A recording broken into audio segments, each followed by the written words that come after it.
नमस्कार साथियों, स्वागत है आपका हमारे एक नए वीडियो में। तो आज यूपी ट्रिपल एस सी ने ये सरप्राइजिंगली बात ऐसी हुई कि 2 आंसर की आज रिलीज़ कर दी हैं। अगर आप वेबसाइट पर जाएंगे तो यहाँ पर एक यूपी ट्रिपल एस सी 5512 की आंसर की और एक टेक्निकल असिस्टेंट प्राविधिक सहायक इसकी आंसर की रिलीज़ कर दी है। सभी बच्चे अपने अपने आंसर की चेक कर लें और आंसर की 5512 वाले बच्चे चेक कर ही रहे होंगे, साथ में वो बच्चे भी आंसर की चेक कर रहे होंगे जो 1200 में ऑलरेडी सिलेक्ट हो चुके हैं। तो उन बच्चों से रिक्वेस्ट ये रहेगी कि आप तो खैर आपका मेडिकल हो चुके हैं और आपकी ज्वाइनिंग होने वाली है, तो प्लीज़ इसको स्किप कर दीजिए और आगे आप कभी दूसरे एग्ज़ाम की तैयारी कर लीजिए। फिलहाल आप लोग इस आंसर की को मिलाकर किसी दूसरे बच्चों को साथ में धोखा ना करिए, क्योंकि आप लोगों ने बहुत सारी रिक्वेस्ट करी थी।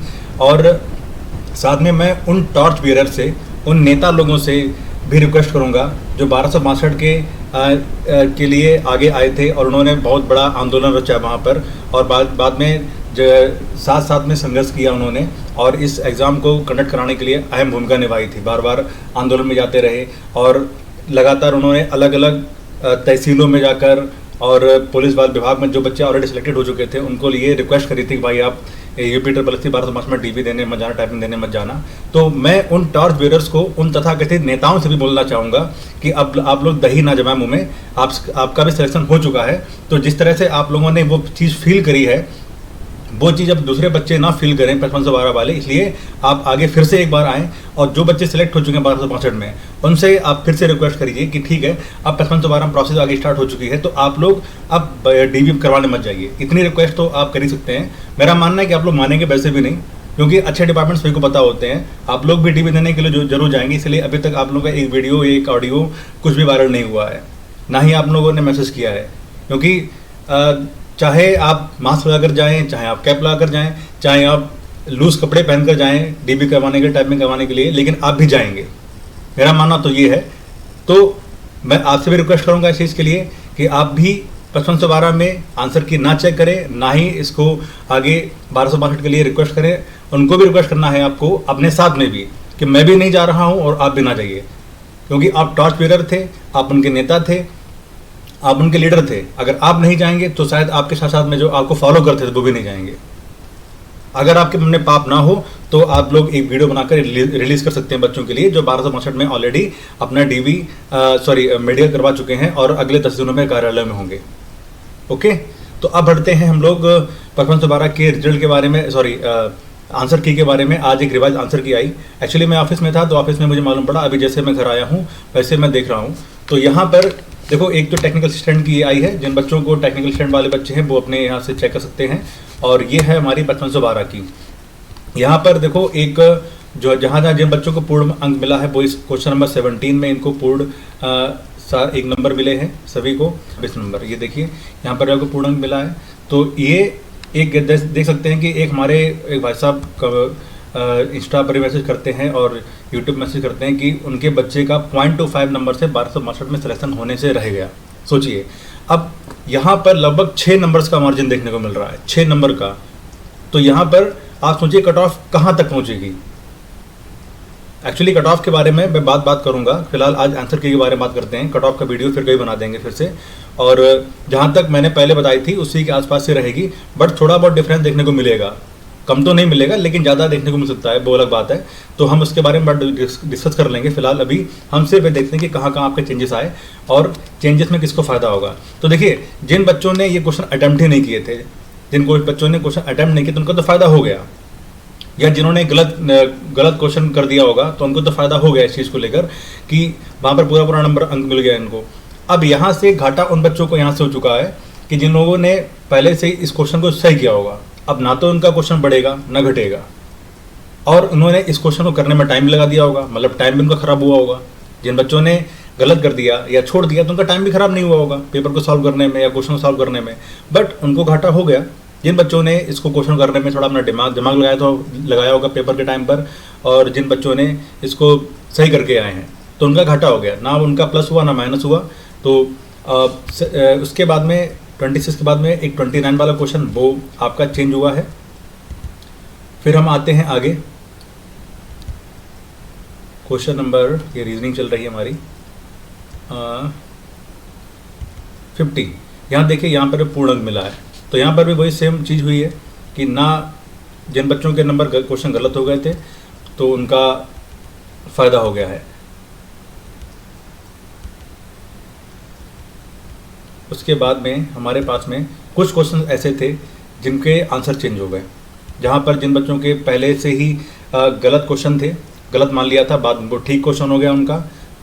जिनका उस टाइम में क्वेश्चन सही था, इस टाइम वो गलत हो गया। तो एक दो साथियों से हमारी बात हुई तो उन्होंने बताया कि भैया ये तो मैंने अटैम्प्ट ही नहीं किए थे, तो अगर देखा जाए तो उनको तो फ़ायदा हो गया है। अगर नुकसान तो उनका हुआ है जिन्होंने उनको अटैम्प्ट कर लिया था और अटैम्प्ट करने के बाद में किसी का सही हुआ, किसी गलत हो गया। यहाँ पर उनका घाटा नुकसान हो जाएगा और फ़ायदा भी हो जाएगा।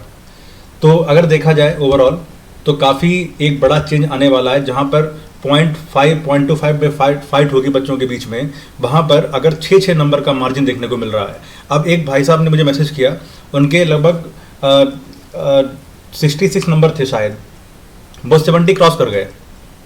वो 70 क्रॉस कर गए क्योंकि वहाँ पर जो आयोग ने आंसर चेंज किया है बाद में, एक तो जहाँ तो उनको पूरे नंबर मिल ही गए, और नंबर मिलने के बाद में जहाँ पर उनका जो क्वेश्चन उन्होंने पहले सही किए होंगे, बाद में आयोग ने गलत माना था, अब आयोग ने सही मान लिया, वो 70 क्रॉस कर गए।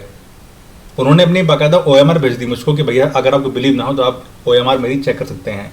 और कुछ में नन ऑफ दीज वाला भी ऑप्शन किया है आयोग ने। तो नन ऑफ दीज का तो भाई पहले से ऑलरेडी मैंने बोला था कि आयोग इसीलिए नन ऑफ दीज दे रहा क्योंकि वो अपना पल्ला झाड़ रहा है। हेड भी मेरा, टेल भी मारा, सिक्का मेरे पिताजी का। अगर आपने किसी ने A लगाया होगा, किसी ने B लगाया होगा, तो आयोग ने पहले मान लीजिए B क्वेश्चन माना, फिर उसके बाद में रिवाइज आंसर कर दिया, उन्होंने बोल दिया कि ठीक है इसका नन ऑफ दीज आंसर हो जाएगा। अब आप उनसे नहीं कह सकते ना, क्योंकि उन्होंने 5वां ऑप्शन डाला ही इसीलिए था जिसे आप उनके पर ब्लेम ना डाल पाए। तो ये है आज की जो रिवाइज आंसर की आई है। तो सारे बच्चे कमेंट करके जरूर बताएं कि आपका कितने नंबर बन रहे हैं इसमें। और एक काफ़ी हिस्टोरिकल मोमेंट, ये एक 79 वाला क्वेश्चन एक्सेल वाला हिस्टोरिकल मोमेंट या हिस्टोरिकल स्टेप UP-SSC का देखने को मिला इस बार है कि एक तरफ प्रोसेस चल रही है पैट की, क्योंकि आयोग हमेशा ऐसा करता था कि जब तक एक एग्जाम कंडक्ट पूरा हो नहीं आता था तब तक दूसरा आगे नहीं बढ़ता था। और यहाँ पर देखिए 2 आंसर की आज रिलीज़ कर दी गई है, टेक्निकल असिस्टेंट की भी कर दी गई है और साथ में UP-SSC 55 से 12 असिस्टेंट की भी कर दी गई है। अच्छी बात है, आयोग अपने काम से तेज़ी दिखा रहा है और मेरा मानना है कि ऐसे ही तेज़ी दिखाए। और जो बच्चे अभी टाइपिंग नहीं कर रहे हैं तो 5-6 दिन तक टाइपिंग ना करें, और उसके बाद में जैसे पैट का एग्ज़ाम आपका ख़त्म हो जाए आप लोग टाइपिंग करने जरूर जाएं, टाइपिंग जरूर सीखने जाएं। और फिर से मैं रिक्वेस्ट करूंगा 1262 के उन बच्चों से नहीं, उन बच्चों के लीडर से मैं रिक्वेस्ट करूंगा इस चीज़ के लिए कि आप लोग फिर से आगे आ जाएं। इस तरह से मुंह छुपाने से, मुंह में दही जमाने से कोई फायदा नहीं होने वाला। आप लोगों ने हर एक बच्चे से रिक्वेस्ट करी थी, चाहे वो लेखपाल था, चाहे पुलिस में था, चाहे कहीं पर भी था। आप लोगों के सामने गिड़ाए थे इस चीज़ के लिए कि भाई मैं बेरोजगार हूँ और मेरी इस रिक्वेस्ट को मान लो प्लीज़, आप लोग DB करवाने के लिए मत जाए। लेकिन अगर आपका ये जो मुंह सिला हुआ बैठा है, आपका मुंह सिले बैठे हैं, तो इससे मैसेज यही जाएगा कि आप भी वहाँ पर जाएं करवाने के लिए, और साथ में अपने साथ में 1262 वाले बच्चों को भी लेकर जाएंगे, जिससे इन बच्चों का आगे करियर बेचारों का फिर से बर्बाद हो जाएगा। सोचिए उस बच्चे का 0.25 नंबर से सिलेक्शन नहीं हुआ। अगर आप जाते हैं तो जाहिर सी बात है आप लोग ऑलरेडी स्मार्ट इंटेलिजेंट होंगे ही होंगे, क्योंकि आप लोगों ने इतना सिलेक्ट हुए हैं इस कंपटीशन के दौर में, तो आप लोगों ने परफॉर्मेंस यहाँ भी अच्छी करी होगी, नो डाउट। अगर कल को बच्चा फिर से बेचारा तुम्हारे चक्कर में उसका सिलेक्शन नहीं हो पाया, उसका जिम्मेदार कौन होगा? उसका पाप का भागीदारी कौन होगा? तो वो बच्चे नहीं होंगे, पाप की भागीदारी आप होंगे, क्योंकि आप उनके लीडर हैं, आप उनके नेता हैं, आप उनके टॉर्च बीरर हैं। तो अपने बिलों से बाहर निकलिए, अपने कमरे से बाहर निकलिए, अपने ऑफिस से बाहर निकलिए जहां अपनी ज्वाइनिंग होने वाली है, और एक वीडियो बनाकर, एक रिक्वेस्टेड वीडियो बनाकर डाल दीजिए कि ठीक है हम सारे बच्चे आप 55 से 12 के साथ में हैं, हम लोग अब ना टाइपिंग देने जाएंगे ना DB करने जाएंगे, और अपनी 55 से 12 की OMR हो सके तो फाड़ के फेंक दीजिएगा कि अब ये मेरे किसी काम की नहीं, मेरे लिए केवल कूड़े का ढेर है। तो ठीक है, कोई बात नहीं, सभी बच्चों को फिर से बधाई। अपने अपने नंबर देख लीजिए आप लोग, और कमेंट सेक्शन में जरूर बताइए कि आपके कितने नंबर हैं। और ठीक है, फिर मिलते हैं अगले वीडियो में, तब तक के लिए नमस्कार।